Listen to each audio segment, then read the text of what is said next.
ভাইকে বাঁচাতে পুলিশের ভ্যান আটকে দেয়া এই মেয়ের কথা কি মনে আছে? মনে আছে সেই রিকশাওয়ালার কথা, যিনি শহীদ নাফিজের নিথর দেহ নিয়ে পাগলের মতো ছুটছিলেন। তারা সবাই জুলাই আন্দোলনের সাহসী ও অকুতভয় সৈনিক। ডিম পারে হাসে, খায় বাগডাসে। প্রবাত্রীর সাথে এই সাহসী মানুষগুলোর কিছুটা মিল আছে, কারণ জুলাই আন্দোলনের সময় তারা জীবন বাজি রেখে সামনে এসেছিলেন, আর আন্দোলন শেষে কোনো বিনিময় না নিয়ে বাড়ি ফিরে গেছেন। তাদের কর্মকাণ্ডের সুফল সবাই ভোগ করলেও এক বছর পর এসে কয়জনই বা তাদেরকে মনে রেখেছে? এই ভিডিওটা দেখুন। সামনে এক ঝাঁক পুলিশ আর পেছনে শত শত আন্দোলনকারী। পুলিশ বাহিনীর অস্ত্রের সামনে দাঁড়ালেও আন্দোলনকারীদের এগিয়ে যাওয়া ছিল কল্পনাতীত ব্যাপার, কারণ যে কোনো সময় ঘটতে পারত প্রাণহানির ঘটনা। সেদিন নিজের প্রাণের মায়া ত্যাগ করে তারা ধাওয়া দিয়েছিল পুলিশকে, যার একেবারে সামনে ছিল একজন সাহসী যুবক। ওই যুবকের দৌড় দেখে মনে হবে সে দুনিয়ার সকল মায়া ভুলে শুধু জুলাইকে সফল করতেই মাঠে নেমেছিল। পরবর্তীতে বিভিন্ন সূত্রে জানা গেছে মানুষটা বিএনপির রাজনীতির সাথে যুক্ত, তবে রাজনীতি করেন না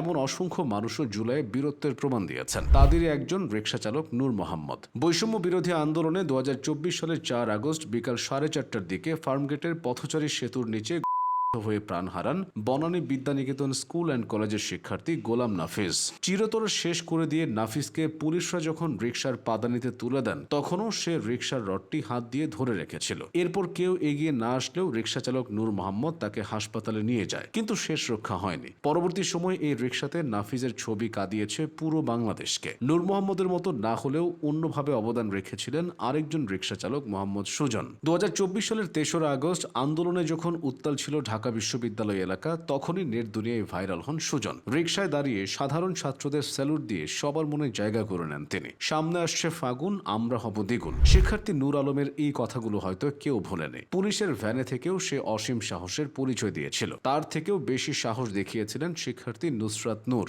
নূর আলমকে বহন করা পুলিশের ভ্যানকে সে আটকে দিয়েছিল। সামনে দাঁড়িয়ে বলেছিল, আমার ভাইদের ছাড়তে হবে। নুসরাত ও তার ভাই নূর আলমের এই ঘটনাটি আন্দোলনের স্পিরিট কয়েক গুণ বাড়িয়ে দিয়েছিল। জাহাঙ্গীরনগর বিশ্ববিদ্যালয়ের এই শিক্ষককে মনে পড়ছে, তার নাম গোলাম রাব্বানী। জুলাই আন্দোলনের প্রথম দিকে শিক্ষকদের নীরবতা নিয়ে প্রশ্ন উঠেছিল, তবে পরবর্তীতে শিক্ষকরাও ঝাঁপিয়ে পড়েছিল। তাদের মধ্যে গোলাম রাব্বানীও ছিলেন। তার প্রতিবাদের ভাষা ছিল কবিতা। আবৃত্তি করা কবিতাটির নাম উপত্যকা আমার দেশ না। নবারুণ ভট্টাচার্যের লেখা এই কবিতায় গোলাম রাব্বানীর কণ্ঠে যেন জীবন পেয়েছিল। অনুপ্রাণিত হয়েছিল সর্বস্তরের মানুষ। এদিকে আন্দোলনে সরাসরি যুক্ত না হয়েও যে গভীর প্রভাব রাখা যায় তা দেখিয়েছিলেন যুক্তরাষ্ট্র প্রবাসী তারেক আহমেদ। যুক্তরাষ্ট্রে বসবাস করলেও আন্দোলনের সময় তারেকের মনটা পড়ে থাকতো বাংলাদেশে। তিনি বিভিন্ন আপডেট দিয়ে মানুষদের উজ্জীবিত রাখতেন। হঠাৎ একদিন তারেক ফেসবুকে পোস্ট করেন, দেশের রেমিটেন্স পাঠানো বন্ধ করতে হবে। তার আহ্বানে সাড়া দেন বিশ্বের নানা প্রান্তে থাকা প্রবাসীরা। শুরু হয় রেমিটেন্স শাটডাউন। এতে সরকারের উপর চাপ পড়ে। তখনই দেখা যায় তৎকালীন তথ্য প্রযুক্তি প্রতিমন্ত্রী জুনায়েদ আহমেদ পলক কাঁদো কাঁদো কণ্ঠে বলছেন, প্রবাসী ভাই বোনেরা, অনুরোধ করছি রেমিটেন্স পাঠান প্লিজ। সবশেষে আন্দোলনের যে অবহেলিত শ্রেণীর কথা বলা হবে তারা হলেন নারী সমাজ। জুলাই আন্দোলনে পাবলিক ও প্রাইভেট বিশ্ববিদ্যালয়ের মেয়েদের ছিল স্বতঃস্ফূর্ত অংশগ্রহণ, অথচ গণ অভ্যুত্থান পরবর্তী সময়ে মেয়েদের আর সেভাবে সামনে দেখা যায়নি। ক্ষমতার বদল হওয়ার পর সবাই যখন ক্রেডিট নিতে ব্যস্ত, তখন এই মানুষগুলো কোনো বিনিময় নেয়নি। দেশ গঠনে তাদের চাওয়া পাওয়াও সমান গুরুত্ব পাওয়ার দাবি রাখে।